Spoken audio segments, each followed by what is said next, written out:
Very good evening, everyone. We do realize we're in between you and the bar, or maybe you already went to the bar, but we're very thankful for coming into the blue sauna, which is not so warm anymore, so we're happy with that as well. And just to frame this conversation a bit, we both are a voice in regen by accident, in my case definitely, but we're going to hear more about that with John as well. And when I was chatting with Alex, Cherry organizes all of this, so shout out to Alex, wherever he is. And I knew John was coming. So just a bit of background, I'm Koen van Seijen. I host a podcast together with my better half in front here called Investing in Regenerative Food and Agriculture, which accidentally became a thing. Over 310 episodes now, and we have the enormous pleasure and privilege to talk to many of you that are doing actual things. We just ask the questions and publish that. And have the pleasure to talk to you, to connect you to other people, to put the spotlight on all the people that are building things.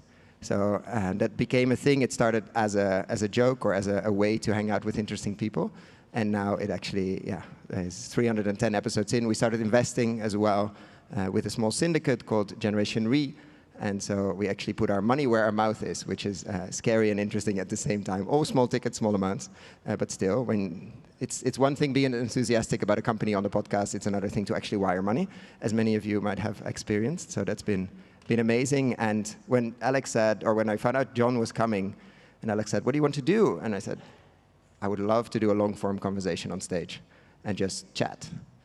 There's no agenda. We honestly haven't prepped, and which is usually how I go into interviews. So this is going to be a conversation. We don't know where it's going to go. Feel free to stay as long as you want. Feel free to walk out and vote with your 2 feet if you need some refreshments, etc.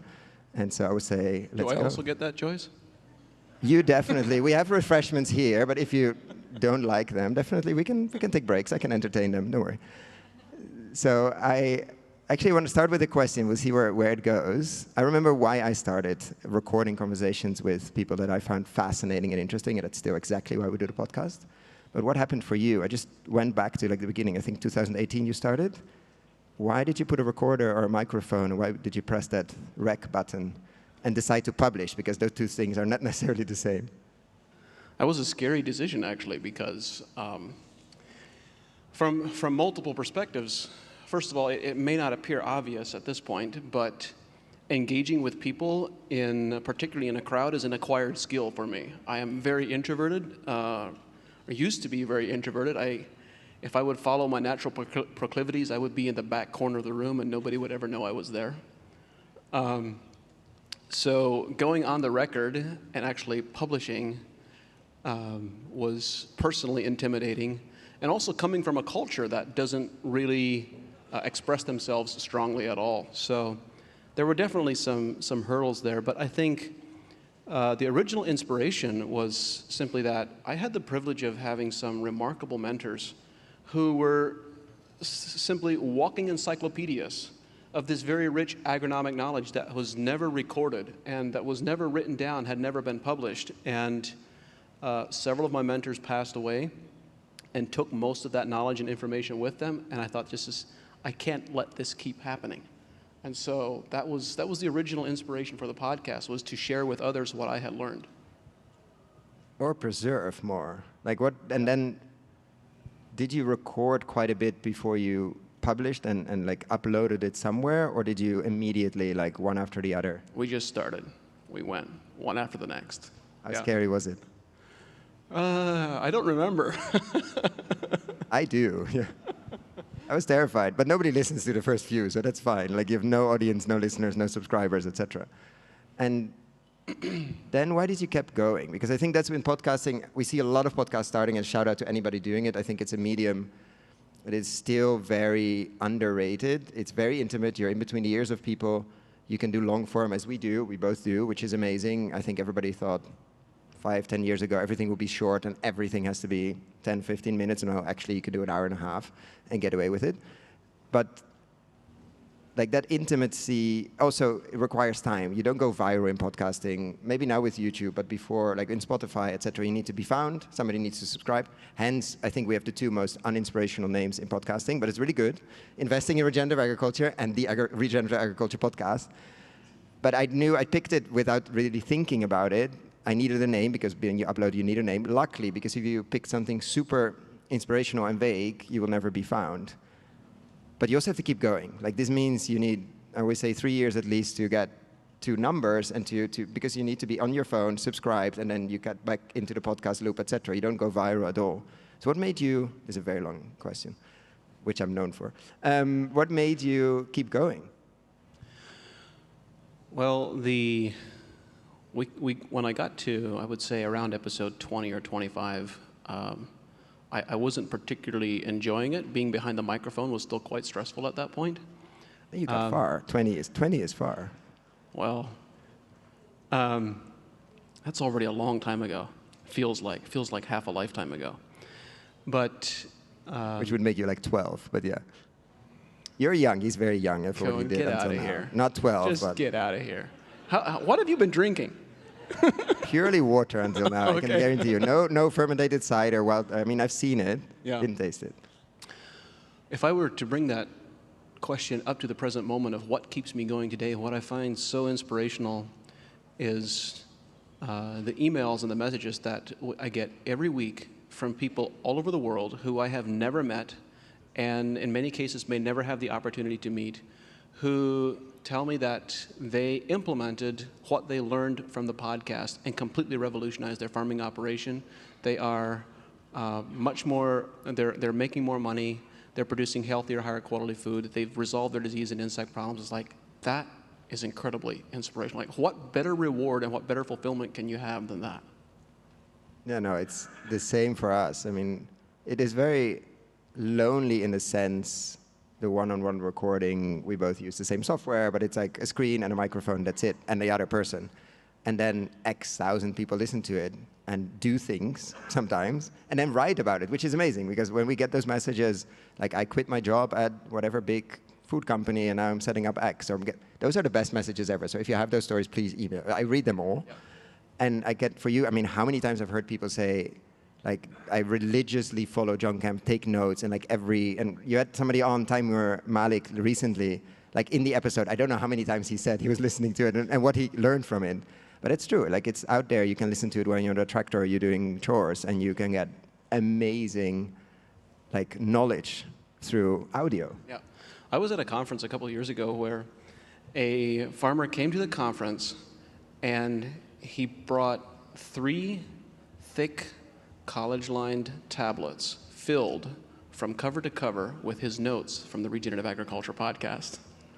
It's like, that's pretty incredible. And then, of course, the next piece becomes the implementation and the inspiration.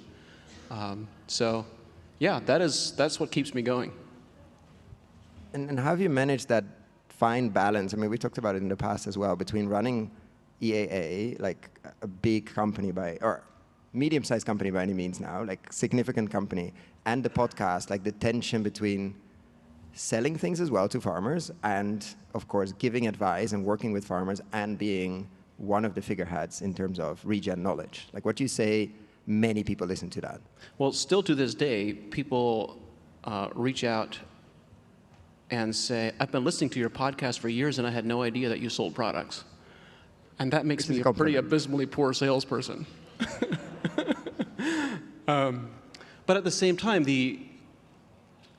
I very much believe that our ability to influence and to create change is a reflection of our internal state and where we are coming from within.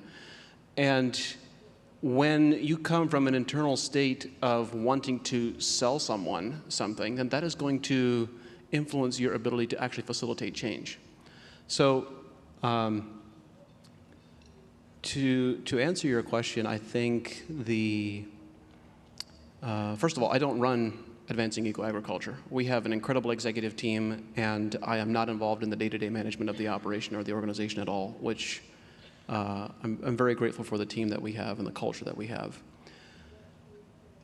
The mental math that I'm constantly evaluating is I have a 4-year-old daughter and family at home.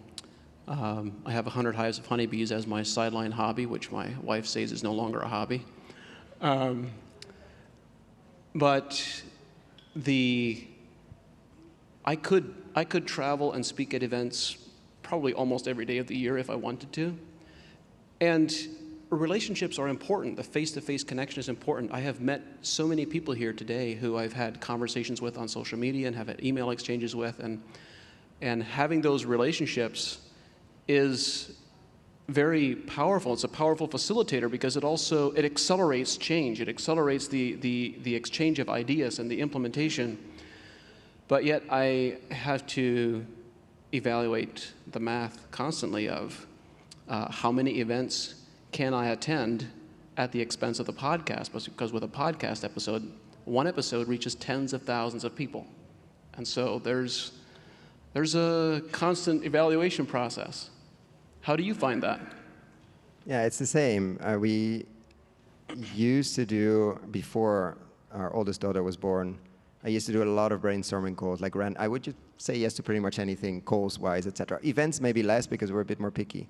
And then I realized that time was not going to be there, basically. Still very thankful for anybody that proposed those calls and asked for advice or suggestions, which usually end up me sending a list of emails with this is what you could listen to, this is books you could read, these are amazing other podcasts, etc. And so we decided to do a video course and made it free available, pay what you think is worth, simply to save me time to not have the same 1-hour conversation and the same follow-up email. And the same with the podcast, an hour and a half of time, plus of course, a bit of prep, scheduling, etc., reaches 2,500, 3,000 people. Who knows what the impact of that would be? And an hour of me one-on-one with someone, even online, like that's a pretty high bar. And so we constantly evaluate that. We constantly try to be very conscious of recording another one because we have, I wouldn't say endless stories to tell, but we have a long list of ones that I don't get to, even though we do 75 a year and you do 1 a week plus a short one now, like in an experiment. And so you're going to 2 a week, I feel it. Are you stalking me? No, you just told me this morning. Oh, okay. I asked you, so I pay attention. And so it's a constant, like we have that stage and a responsibility as well, like I feel it as taking our audience on where we find it interesting or we think there should be more attention. Water cycle series is one of them.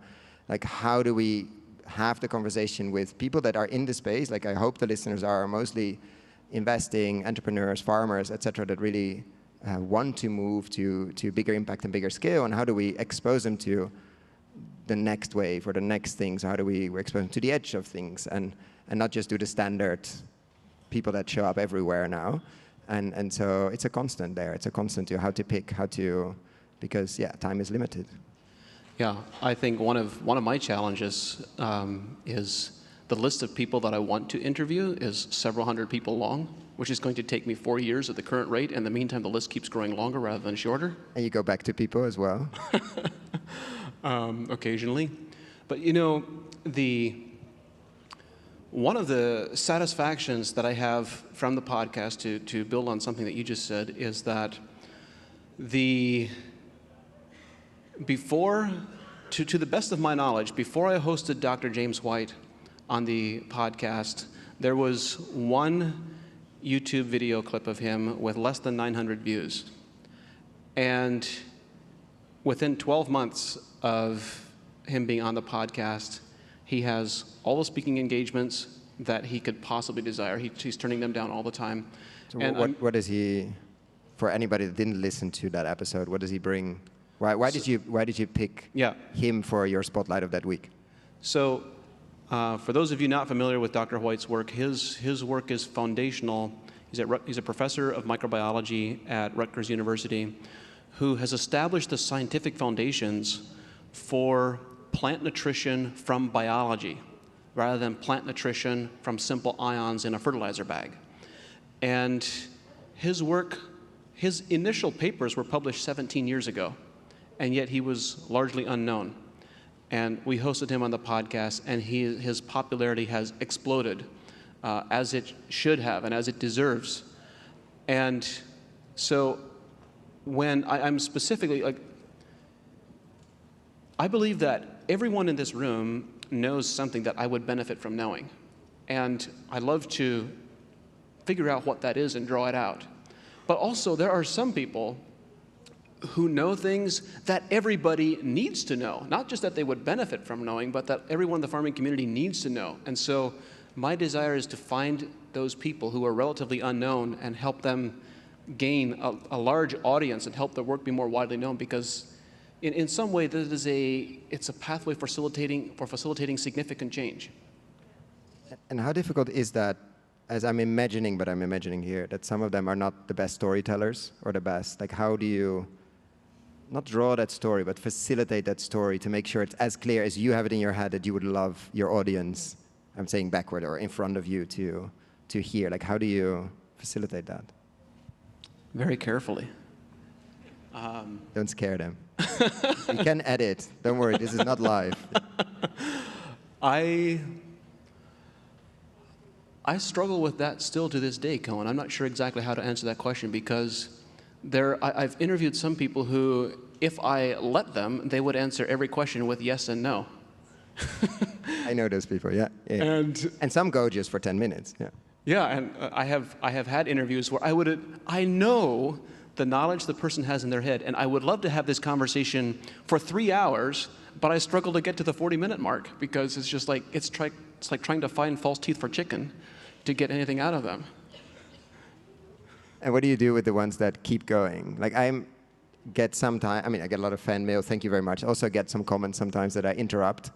And I try to summarize answers of people, because I also know, or think I know, what kind of story my audience would like to hear, our audience would like to hear. So I'm like, this could be, like, do you mean this and this instead of that? Or do you mean, like, clearer ways of communicating? What do you do when people just go?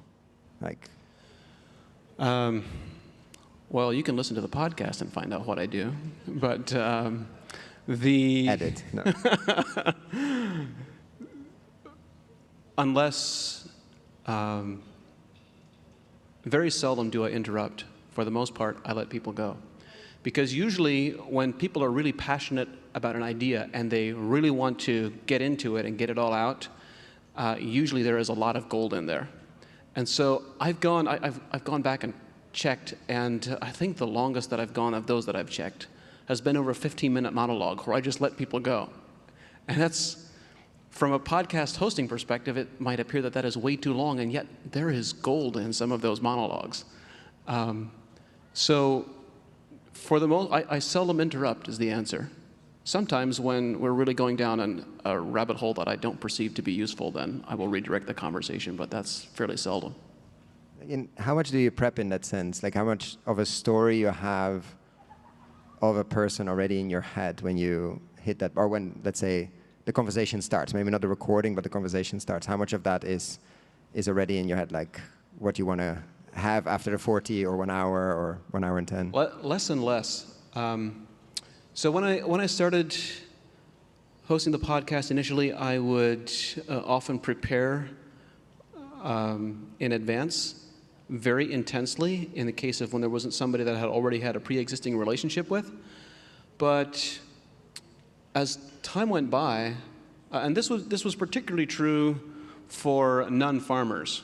There were some scientists like Gerald Pollack, whose work I knew would be difficult to access for many people, where I wanted to be deeply and intimately familiar with his work so that I could make it readily accessible. But I've actually found that the less preparation that I do in specific preparation specific to a particular guest, like you could argue that I have a great deal of general preparation just from the general background and the nature of the work, but the less specific research I do, the better the information comes out in the podcast itself, because I am now learning and discovering along with the audience, and I get to guide the conversation wherever I want to go. So if you go back, like I don't go back and listen. Do you listen, yeah? I don't go back and listen.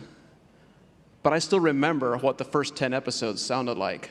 And I know that I'm a much better host and interviewer now than I was in those first 20 episodes. Do you enjoy it now? Do I enjoy it? Most times I get done with the podcast recording, I close the recording and close the window, and I do a fist pump in the air. Like, I'm so excited about the awesome information that came out. Yeah. Literally, no exaggeration, that is exactly what I do. It's become a protocol. It's amazing. And so what are you excited about now, or what are like stories you would like to tell, or that you're going to tell maybe in the next weeks or months? Like, what's on your mind from the storytelling podcast perspective? Spoiler. Down. I have no idea. It's very much in the moment. Like I know the guests that I want to interview because of perhaps the work that they've done that I'm familiar with. But the reality is I don't go into these conversations with an agenda other than to help them reach a broader audience and their message to be more widely known. So that's primarily it. In many cases, I don't know what's going to come out of the conversation. And like the next months, is there something like, what are you specifically looking at now? What are you reading paper-wise, etc.? What's on your mind?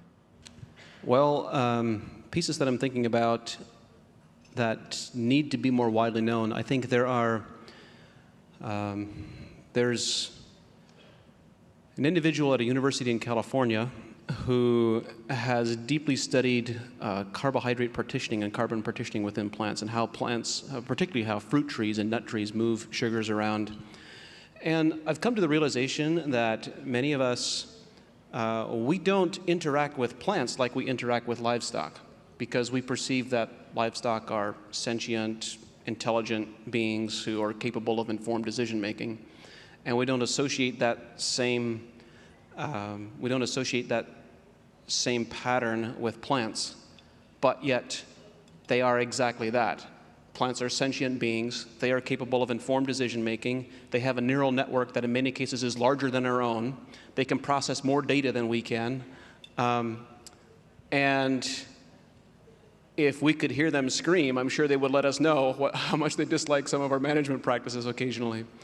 But so I've come to the realization that our relationship with plants tends to be, and I'm speaking collectively of humans generally and farmers generally, our relationship with plants tends to be much more mechanistic than it is with, let's say, livestock.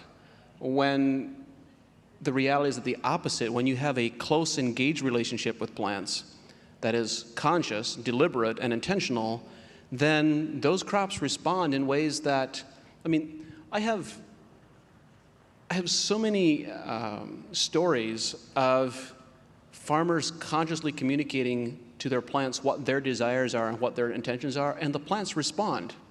They overcome disease resistance, they overcome insect resistance, they overcome hail damage, and we tend to not think about or not be aware of what the inner life of plants actually looks like. Bless you.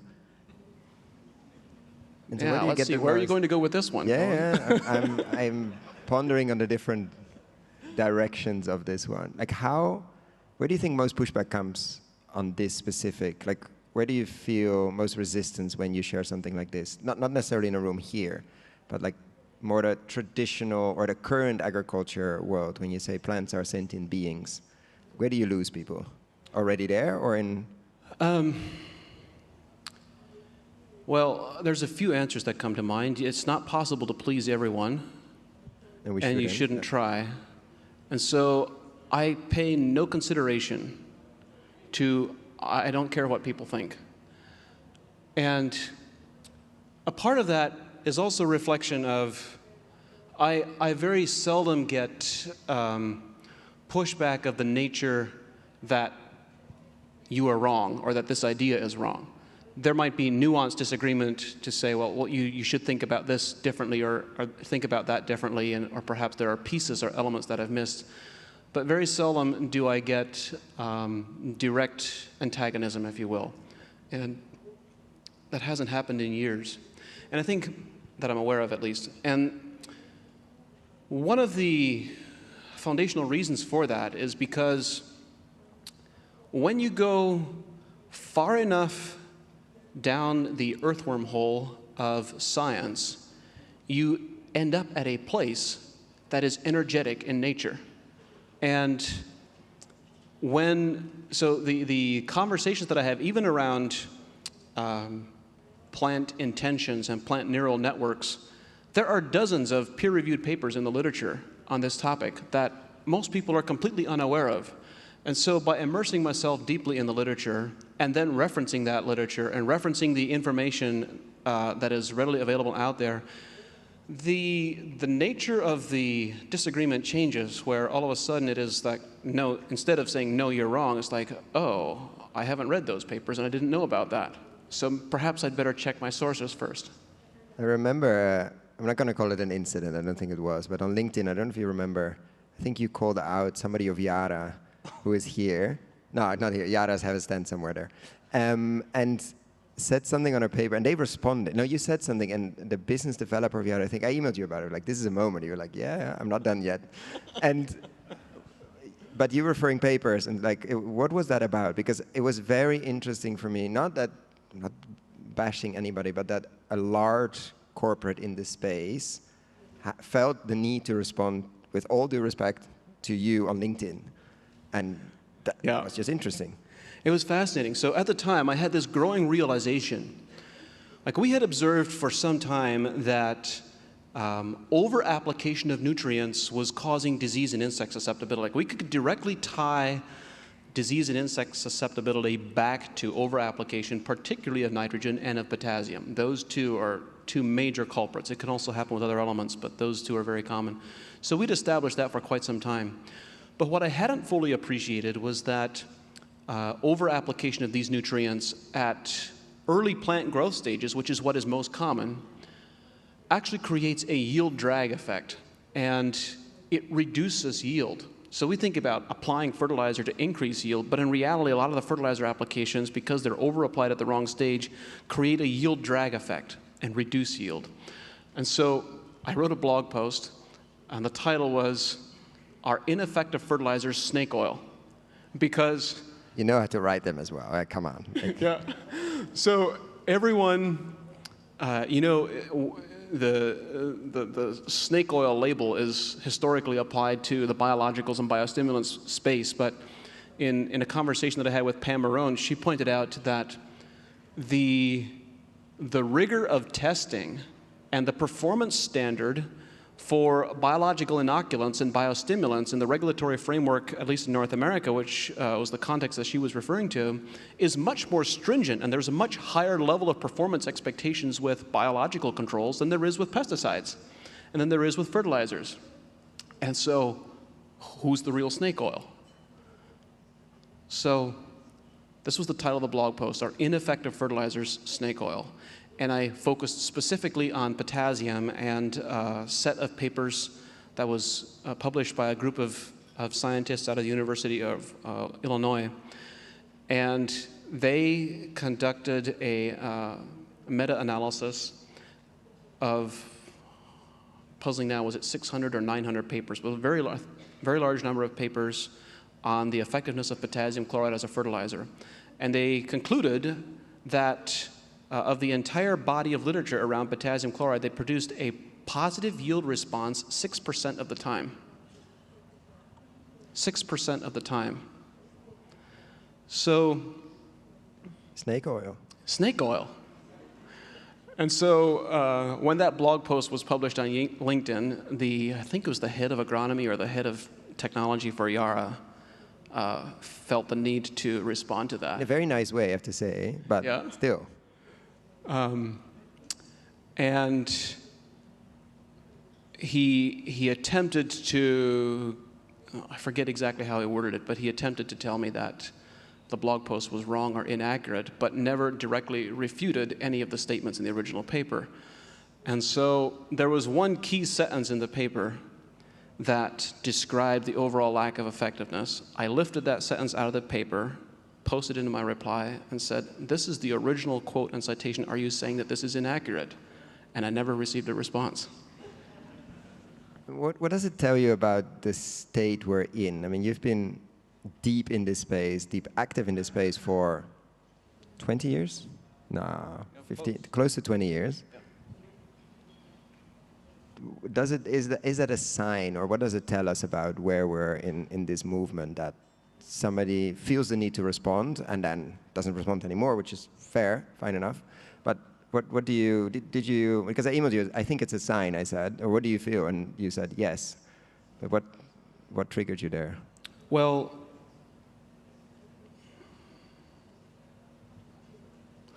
I kind of alluded to this point earlier, but if we Like we have the incumbent agronomy system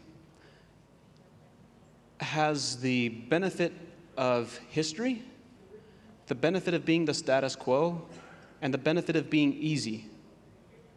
If it were not for those things, it would probably be illegal.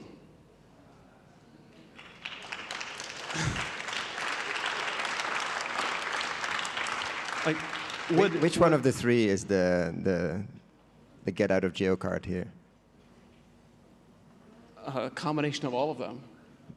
But when you think about a fertilizer having 6% effectiveness, if there were a brand new product being introduced to the marketplace for the first time, do you think the regulators would approve it at 6% effectiveness? No. If there were a product introduced to the marketplace that was known to pollute groundwater and pollute waterways and cause algae bloom and do all the other things that we know free soluble nitrogen and phosphorus do you think it would be approved in today's regulatory environment? The answer is no. But because they are, in essence, kind of grandfathered in and are assumed to be the default standard practice that everyone must use because that's what everyone is familiar with, they enjoy the luxury of not having the level of scrutiny applied to them only because, and there's a key element here, this is partially also true because people are unaware of the alternatives that exist. Or historically we're unaware, but as we are clearly describing this very different model that not only exists, but supersedes and exceeds the results of the previous model, I'm reminded of the quote from Buckminster Fuller that the best way to create change is not to fight the existing model, but to replace it with something that's better. And that is what is happening with these regenerative agronomy models, is that the results and the performance is so significantly better from every dimension that, of course, mainstream agronomy suppliers and contemporary agronomy suppliers are terrified and are reacting to that because, and they're reacting to that in different ways. I mean, in the case of the instance that you're referring to, a few individuals were very defensive, but the large ag chem corporations are buying up biological and biostimulant companies left and right every opportunity they get because the handwriting is clearly on the wall. We see, like in some ways, the change has already happened. The change hasn't happened in the field yet to the full degree, but when you look at where R&D money is being invested, there is very little, next to no R&D money is being invested in the development of new pesticide formulations because the regulatory hurdles are so difficult that it's very difficult to bring a new pesticide to the marketplace. So the majority of the research is all in biological controls, biocontrols and biostimulants.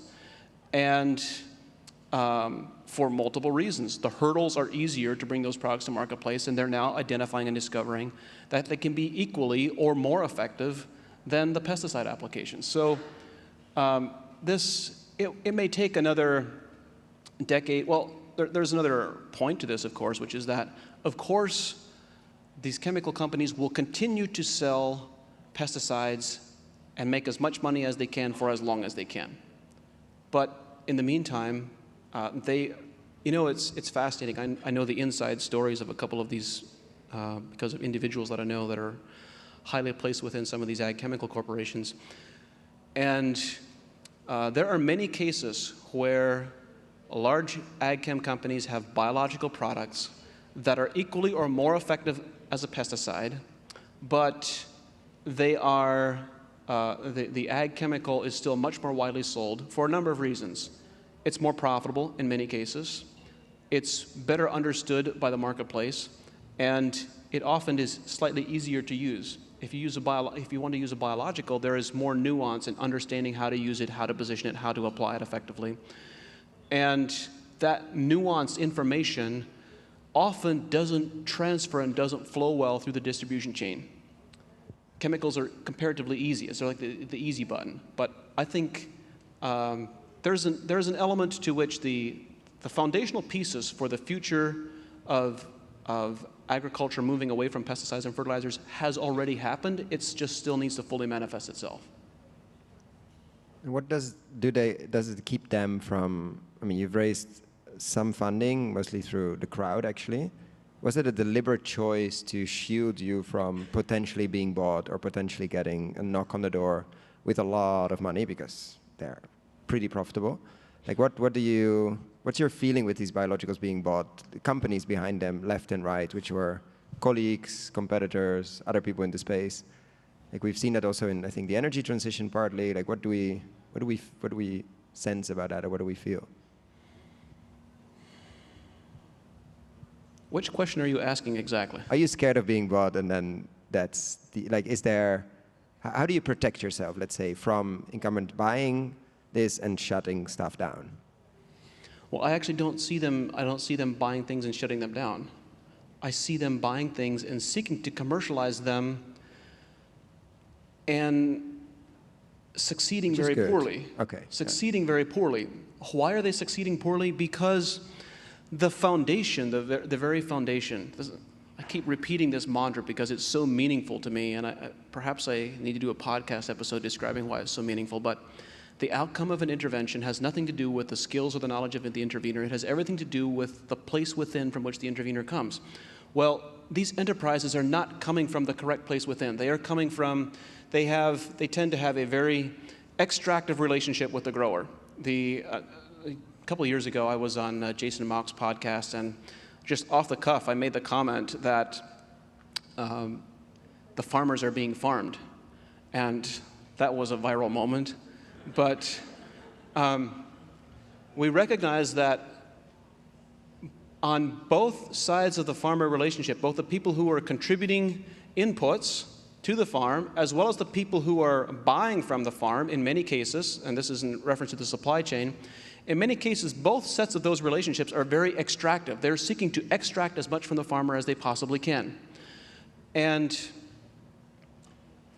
when these large corporations bring on biological products and biostimulant products and attempt to bring them to the marketplace, there is still a desire to price those products at the maximum value that the market will bear, not a reflection of what they cost to produce or what the R&D costs were. And there is still this extractive relationship mindset, this place that they are coming from within. And as a result, and that manifests itself in many different ways, not just in pricing strategies, but it also manifests itself in the type of relationship that they engage with through the distribution supply chain and with growers. So how are we different at AEA? Well, we refused to go through distribution. We tried that model early on, and we found that what growers really need is not just the in-depth agronomic information. It is not just the agronomic consulting, but it is really the coaching and the hand-holding. That transition doesn't happen in the field first. It happens first between our ears. And that transition in our minds and our hearts comes about as a result of trust in a relationship. You cannot develop trust in a trusting relationship with someone that you know is getting paid a commission to sell you things. And so this distribution model inherently creates distrust, and it inherently creates conflicted relationships. So if you want to ask farmers to make a transition and significant changes, then that means engaging in deep, authentic relationships. And as a result of that, and also in parallel, we found that the nuanced agronomic information that was needed to implement these systems well did not transfer through a distribution network, that you needed to have that direct relationship. And so it was as a result of desiring to constantly deepen and strengthen those relationships with our growers was one of the reasons we went in the direction of doing a community fundraising campaign, because I wanted the opportunity for our farmers and the growers and supporters, the people that we work with, to be able to participate in the company's growth and success. And we looked at different alternatives and options. We had explored stock option alternatives for our employees at one point. And this was an administratively easy pathway for us to accomplish that, because we want we don't want to just participate in the farmer's success, we also want them to participate in our success. That is the foundational essence of a symbiotic, synergistic, collaborative relationship rather than an extractive relationship. And how did it go? Because it wasn't the easiest, but we talked about it on your podcast, actually. Like, you've for sure had a lot of knocks on your door of investors that wanted to invest, etc. You went through the crowd, which is a lot of admin. It's not cheap. It's a lot of work. I mean, people think crowdfunding or crowd investing it's a campaign to run. How did it go? And just for people that didn't follow that process, which was fascinating to see. I'm a very proud investor with $500, which worked, which skin in the game. But it's interesting because you put your numbers out there as well. It's very open, which fits exactly in what you just said. But still, most people won't do it. Most companies won't do it, especially not at your size. Like, what was that process like, and how would you do it again, if you needed to, of course? But.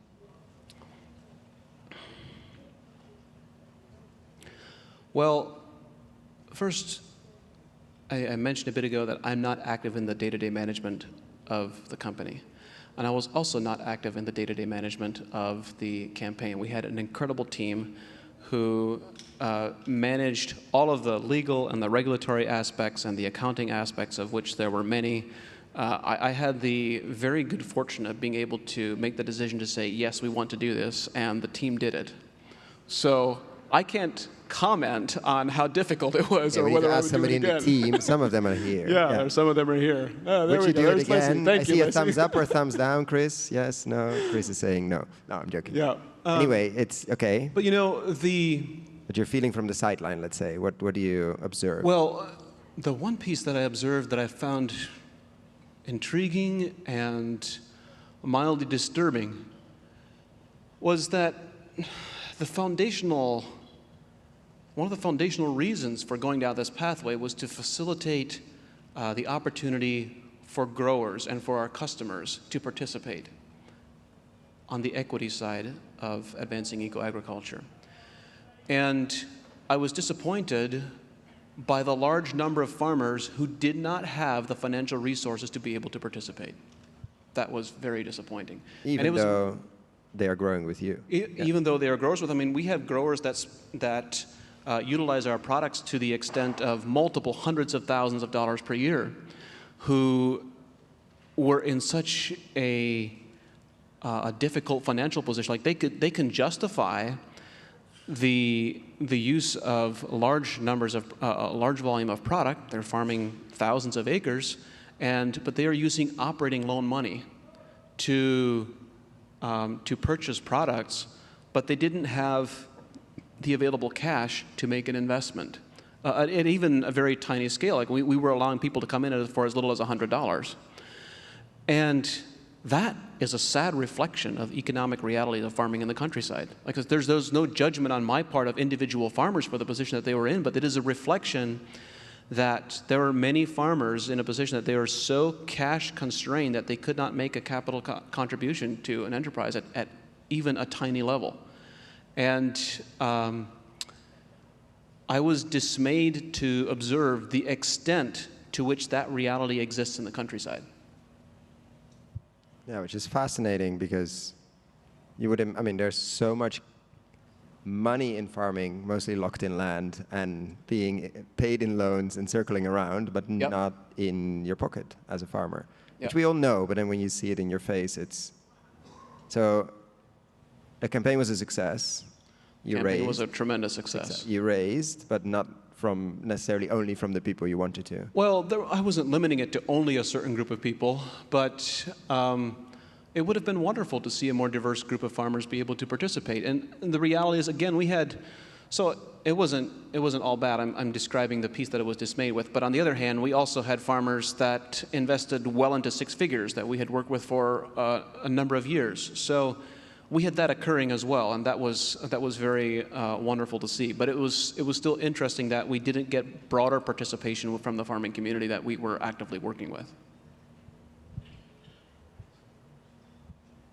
And so, would you do it again? I mean, of course, you just decide yes or no. Well, let's say there will be another fundraising needed, or it would fit. Would you consider that route again, or potentially other routes or other? It would depend on the position that we would find ourselves in, the amount of money that we were hoping to bring in, and there could be different pathways or different reasons and mechanisms. But if I think the one piece that would really motivate me to raise additional money from the farming community is if the farmers themselves approached us, either individually or a group of farmers over a period of time, and said, hey, we want to put more money into advancing eco-agriculture. There is, we did a simultaneous Reg CF and a Reg D. So Reg D is for accredited investors, of which a surprisingly large number of farmers, at least in North America, qualify for because of their tremendous asset base. And there's kind of a toss-up in my mind about whether we would do another Reg CF or Reg D round. I'm kind of leaning towards perhaps we would do a Reg D. But the one piece that was very clear through the exercise or through this process is that successfully raising funds through a community fundraising round is not a reflection of the appetite of the marketplace for investing in small companies. It is not a reflection of the company that you partner with to bring your offering to the public marketplace. In our case, we use Refunder. It is to a large degree a reflection of your existing network and the relationships that you have. And switching gears a bit on content, you published a book.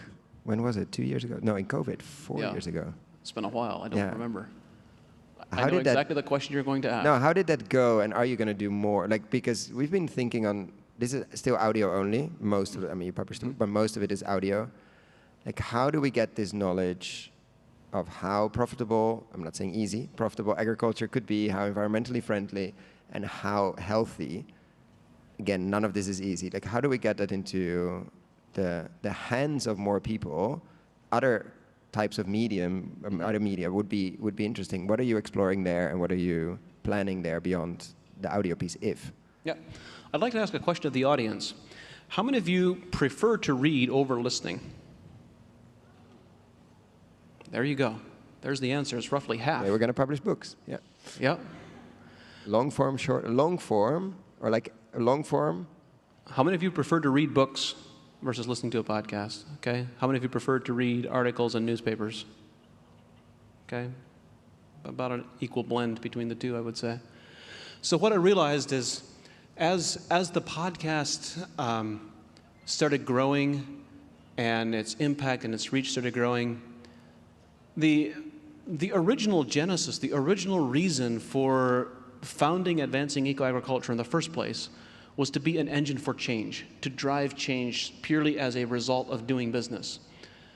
And that same foundational idea was also what drove the podcast, one of the reasons for being of the podcast itself. But as the podcast started taking off, I would go to events like this, and smaller in audience size than this, throughout North America. And I would ask people how many people were listening to the podcast. And particularly in the early days, 5% or 10% of the hands in the room would go into the air. And I realized that there are many people, particularly the older generation of farmers, this has shifted because the podcasting world is a very different world today from what it was even 5 years ago. But what I realized is that there are many established farmers who are still in the decision-making role, who might be older, who not only do they not listen to podcasts, they have no desire to ever listen to podcasts. And that we're actually reaching only a very small segment of our audience if we limit ourselves to audio only. So for the first book, I simply took a selection of our first 20 podcast episodes that were particularly impactful, and transcribed them, edited them, cleaned them up to make them easily readable, and turned them into a book. And it's been quite popular. The second book was completed and needed a foreword to be written 12 months after the first one, and that has now been the status quo for the last 3 years. Let me guess who had to write the foreword. Yeah. It's coming out soon, I guess, right? What is your definition of soon? This year, 2024. That's not my Yep. definition of soon, by the way, but So the intention is to release a series that are edited, concentrated transcripts of all the golden stuff that comes out in the podcast interviews. And people have been on my case for years to write a book of my own. That, at one point, I was ambitious enough to think that I might take that on, but I'm finding it increasingly difficult to figure out where to begin and where to end. And maybe that's why some of my mentors who had such encyclopedic knowledge never wrote much of it down. I was like, where do you start and where do you stop? So I'm not saying it'll never happen, but probably not soon. I'm hosting a podcast. People can get the information there. and transcribes and Yeah. series of books coming out of that. So why bother? Yeah. Yep. What do you feel that's missing in this space? Like content-wise, what would you love to, I don't know, listen to, read, look at, sense? I don't know what other media we can come up with, but Well, what is missing in the space generally broadly is good citizen science. We have peer-reviewed literature, and then we have what some derisively like to call anecdotal evidence. And they're discounting the fact that anecdotal evidence is still evidence. And then we have almost nothing between those two. And one of the challenges, frustrations that I experience quite regularly, well, I've kind of gotten over it. I've just changed my expectations. But there are many times when growers have incredible experiences, and they tell us about how awesome their yield was, or the fact that they have larger ears of wheat with no empty kernels at the bottom. And this happened to me just last week. This farmer sends me this audio message, and he is dancing up and down about how awesome his wheat crops look and his wheat has looked, and said, "Do you have a photo? Can you send me a photo of the treated section versus the untreated section?" "Oh, no, I don't have that." It's like, this is so easy and this is so simple. But I think there are many growers who have remarkable information experiences who are not doing a good job of sharing them. And actually, this is very important. All of you are here at Groundswell because you care about the nature of the conversation that is happening around regenerating agricultural ecosystems and so forth. I'm less familiar with the UK and the European landscape and context, but in the US and in many parts of the world, we are reaching a threshold where when you look at the psychology and the psychological and sociological profiles of the people who are involved in the regenerative agriculture space at this point, they largely show up as either they enjoy being innovators, they enjoy being dreamers and constantly trying new things, they enjoy being first, or they came about the regenerative agriculture pathway as a result of significant pain, either financial duress on the farm or health stress with someone in the family. But that landscape is changing. There is now the next group of people who is already beginning to come into the regenerative agriculture conversation and transition is a group of people who are arriving because they are observing and learning from other people's experiences. They're not particularly innovators. They don't think of themselves as being innovators. They don't necessarily have particular significant stress or duress that is driving them, but they are observing the success that other people have, and that is what is motivating them to change.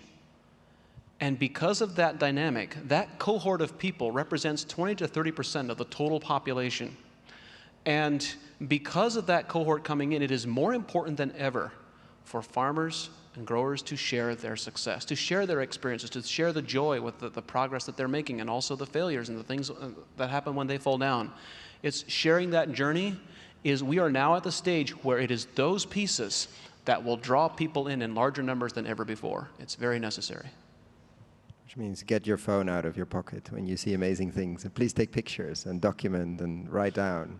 The most powerful pieces on social media and in other places, and also it happens on social media, it happens also, the most powerful pieces are simply grabbing your phone when you're out in the field and taking a 90-second clip, or don't want to limit the size. It can be as little as 30 seconds and as long as 10 minutes, just showing what it is that you're excited about and describing why you're excited about it and sharing it. It can be that simple. And the reality is, these are conversations you're probably already having. You're already having them with people. Like this farmer I was mentioning was very capable of recording an audio message. How much more difficult would it have been to turn on the camera? So please do more of that. Share widely. And I think it's a good way to end this conversation. I want to thank you, first of all, for agreeing to do this. And a few before we clap. To household, like we'll release the audio of this. We're not filming this for obvious reasons. You asked to not do that, so be aware of photos, social media. Please don't. You can take a photo, but don't share it. And second, we're going to release an input series, the two of us. We're going to experiment if we can find the time in the agenda, which between the two of us is not the easiest thing. But we're going to look at some input companies, not AAA, but some others, and we're going to have some fun with that. So keep your ears out there for that, and maybe book series, whatever comes. And yeah, thank you for joining us between, it's slightly cooler now outside, between here, dinner, if you brought it here, drinks, etc. Thank you for coming in here and listen to a chat. Without a fire, because it would be too warm. But still in a sauna. Chat in the sauna, that's a very different kind of event. Yeah. Thank you all.